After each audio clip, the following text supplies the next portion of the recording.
এটিই হলো সেই বহু মানুষের আবেগের ফিফা বিশ্বকাপ ট্রফি। এই ট্রফিটিকে অর্জনের জন্যই মূলত চলে ফুটবলের লড়াই বিভিন্ন দেশের মাঝে।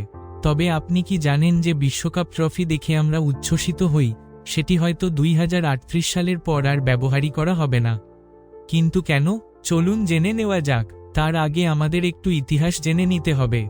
1930 সালে প্রথম ফিফা বিশ্বকাপের জন্য যে ট্রফি তৈরি করা হয় তার নাম ছিল জুলে রিমে ট্রফি। এটি ফিফার সাবেক সভাপতি জুলে রিমে এর সম্মানে নামকরণ করা হয়। 1970 সালে ব্রাজিল তৃতীয়বার বিশ্বকাপ জেতায় নিয়ম অনুযায়ী ট্রফিটি স্থায়ীভাবে ব্রাজিলকে দিয়ে দেওয়া হয়। বর্তমান ফিফা বিশ্বকাপ ট্রফি চালু হয় 1974 সালে। ইতালীয় ভাস্কর সিলভিউ গাজ্জানিগা এটি ডিজাইন করেন। এটি 18 ক্যারেট স্বর্ণ দিয়ে তৈরি আর এটির উচ্চতা 36.8 সেন্টিমিটার। এটির ওজন প্রায় 6.175 কেজি।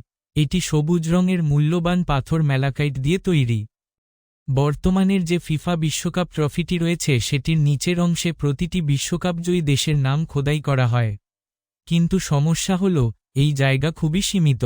1974 থেকে শুরু করে প্রতিটি আসরের বিজয়ীর নাম যুক্ত হতে হতে ধারণা করা হয় 2038 সালের বিশ্বকাপ পর্যন্ত নাম খোদাই করার মতো পর্যাপ্ত জায়গা থাকবে না। কিন্তু প্রশ্ন হল এরপর কি হবে? ফিফা এখনও আনুষ্ঠানিকভাবে ঘোষণা দেয়নি। তবে নতুন ট্রফি তৈরি করা, বর্তমান ট্রফির নকশায় পরিবর্তন আনা অথবা অন্য কোনো সমাধান, এসবই ভবিষ্যতে বিবেচনায় আসতে পারে। আরেকটি বিষয় হল বিশ্বকাপজয়ী দল আসল ট্রফি নিজেদের কাছে রাখতে পারে না। আসল ট্রফিটি ফিফার কাছেই থাকে আর চ্যাম্পিয়ন দল পায় একটি স্বর্ণের প্রলেপযুক্ত অফিসিয়াল প্রতিরূপ। আপনার মতে 2038 সালের পর ফিফার নতুন ট্রফি আনা উচিত নাকি এটিই রাখা উচিত?